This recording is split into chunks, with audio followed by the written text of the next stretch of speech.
যখন ইন্সপেকশন শুরু করবা, কোয়ালিটি ইন্সপেক্টরদের কে বোঝাবা যে প্লাকেটটা এইভাবে ধইরা ব্যাকপার্টের সাথে একদম ব্যান্ডের সাথে টান দিবে, যে এটা পয়েন্টটা সোজা থাকতে হবে এবং সমান থাকতে হবে, ঠিক আছে?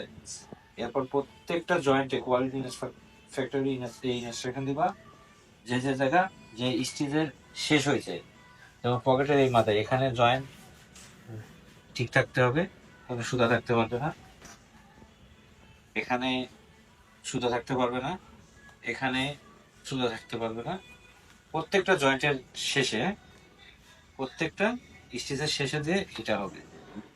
তারপরে আর্ম হোলে এসে এখানে চেক করতে হবে, ব্যান্ডের এখানে এখানে চেক করতে হবে যে সুতা ঠিক আছে। আমি যে স্টিকার মেরে দিছি ঠিক এইভাবে যে ফ্লোরে যে কোয়ালিটি ইন্সপেক্টরদের ডেকে তোমরা এভাবে ওদেরকে বোঝাই দিবা, ঠিক আছে?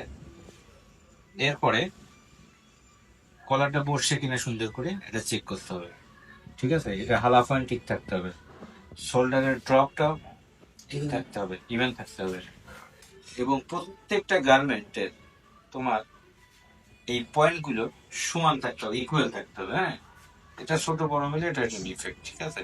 এবং এটা তোমার গুড কোয়ালিটির প্রোডাক্ট বলে গণ্য করা হবে না, ঠিক আছে? এভাবে প্রত্যেকটা পয়েন্ট সুন্দর করে চেক করে দিতে হবে, ঠিক আছে? আর আদার্স কোয়ালিটি নিয়ে কোনো কথা হবে না। যেমন নর্মালি এখন গার্মেন্টে তোমার কোনো ব্রোকেন স্কিপ চলে না, তোমার শেডিং চলে না, অয়েল স্টেন চলে না, ফেব্রিক ফল চলে না, ঠিক আছে? এটা তো আর বলার কিছু নেই, এটা এখন কোয়ালিটি রেগুলার ওয়ার্কের মধ্যে পড়ে, এবং প্রত্যেকটা একটা নর্মাল কোয়ালিটি ইন্সপেক্টরও এটা জানে যে এই জিনিসগুলো একটা প্রোডাক্টের মধ্যে চলবে না, ঠিক আছে? তো আমার কথাটা ক্লিয়ার।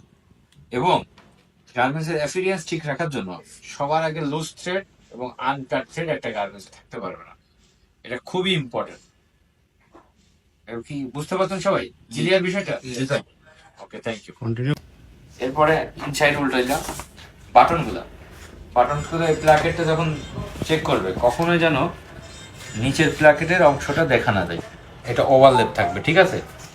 আর বাটনগুলো যখন ইকুয়াল মানে বাটন লাগানোর পরে এইভাবে একটা টান দিবেন, যেন বাটন লাগানোর পরে হোলের এখানে একটা ওয়েভ থাকে, এই ওয়েভটা যেন না থাকে, এটা টান দিলে এটা ঠিক হয়ে যাবে, ঠিক আছে? ইনসাইডের কি অবস্থা দেখি, ইনসাইডেও কোনো সুতা থাকতে পারবে না।